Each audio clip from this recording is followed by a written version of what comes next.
د اهل مدینه او د تمام اهل مدینه دغه عقیده وا چې حضرت علی علیه السلام د رسول الله نه بعد افضل دی. د عبد الله ابن مسعود هم دغه عقیده وا، د عبد الله ابن عباس هم دغه عقیده وا، د حضرت عائشه صدیقه رضی الله تعالی عنها هم دغه عقیده وا، د امام حسن علیه السلام هم دغه عقیده وا، د امام حسین هم دغه عقیده وا، او د دین علاوه چې د عمار بن یاسر صحابي دغه هم دغه عقیده وا، د دین علاوه اشتر یو صحابي دغه هم دغه عقیده وا، دین علاوه چې د سلمان فارسی رضی الله عنه هم دا عقیده و چې اهل بیت علیهم السلام افضل دي.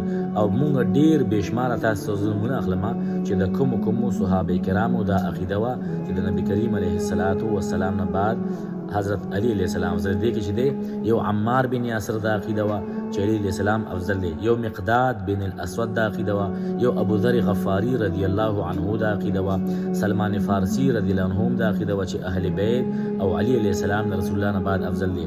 جابر بن عبد الله هم دا عقیده و، دینه علاوه چې ابی بن کعب هم دا عقیده و، حذیفه رضی الله عنه اصحابي ده هم دا عقیده و، بریده یو صحابي ده دا عقیده و، ابو ایوب انصاری هم دغه عقیده و چې حضرت علی علیه السلام افضل دی. سهل بن حنیف هم دا عقیده و، عثمان بن حنیف هم دا عقیده و، ابو الهیثم یو صحابي دا هم دا عقیده و، خزیمه بن ثابت د هم دغه عقیده و چې اهل بیت افضل دي.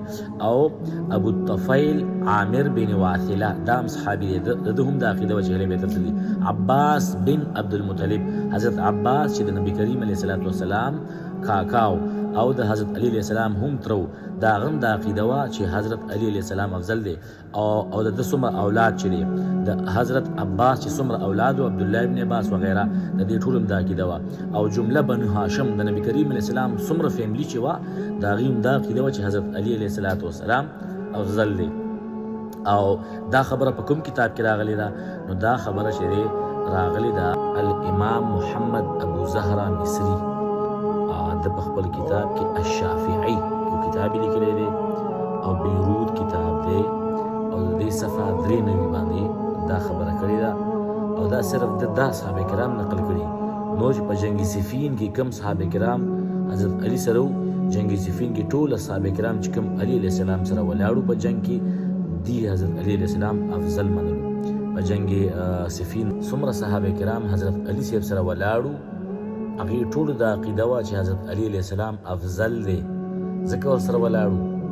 او څومره چې د حضرت علی علیه السلام خلاف نور صحابه کرام هغه په خطا باندې، نو اوس هم تاسو خپل اصلاح کولی شئ چې کوم خلک اهل بیت سره یا حضرت علی علیه السلام سره په جنگونو کې په کربلا کې امام حسین سره ولاړو، هغه د اهل بیت د افضل کېدو قایلو. تاسو هم چې د جنگ صفین کې حضرت علی علیه السلام په طرف شئ او کربلا کې د حضرت امام حسین په طرف شئ چې دا افضل هغه ګروه سره شئ. دا تاسو کتی شئ چې څومره صحابه کرامو د عقیده او نورم ډېر صحابه کرام په نورو کتابونو کې ذکر راغلی دی چې حضرت علی علیه السلام افضل مونږ منو. او په هغه ځای کې د صحابه کرامو د دې کسانو دا د عقیده و چې حضرت علی علیه السلام افضل دی.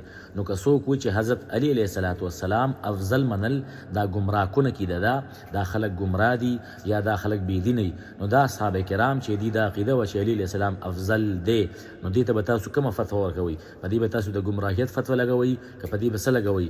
دا پوهېده که دا نه پوهېده؟ نو ستاسو خپل چې کوم دا معلوم یو څو د دې کتابونو م کتلي دا مه ګورئ، لږ اخوا دېخوا مه ګورئ، نور احادیث مه ګورئ، د مخالفینو کتابونه وګورئ. تاسو ته به د اهل بیتو مقام معلوم شي چې نبي کریم علیه السلام دنیا نه روان دی، رخصتیږي او هغه د خپل وفات نه میاشت یو نیمه میاشت مخکې بیان کوي تاسو کې زه قرآن او اهل بیت پرېږدم دې پسې روان شئ. 1,40,000 صحابه کرامو ته فرمایي چې ما نه بعد تاسو اهل بیت ونیسئ، د قرآن په شان ته ونیسئ، لا تقدموهما فتهلکو، د قرآن او اهل بیت دواړو نه مخکېوالی مه کوئ، فتهلکو تاسو به هلاک شئ. نو اهل بیت افضل دي، دا د قرآن نه او د احادیثو نه متواتره او احادیثونه دا ثابته ده. لہذا تاسو منځ کې مولیان چې فلانکي مولا دا وایي او ډنګلي مولا دا وایي، د مولیانو دلایل دا نه، دا د قرآن او حدیث چې کوم قانون دی د افضلیت د هغې احادیث به راوړو او د صحابه کرامو اقوال به راوړو چې څوک افضل دی. امامان او دا علماء کرام دا شاته خبره ده. علماء کرام هر څنګه علماء کرام موږ داسې هم شته چې اهل بیت افضل مني او داسې علما هم شته چې هغوی صحابه افضل مني. د هر چا خپل خپل رایه ده، خو اصل څیز به مونږ قرآن او احادیث متواتره او د صحابه کرامو اقوالو باندې ثابتوو.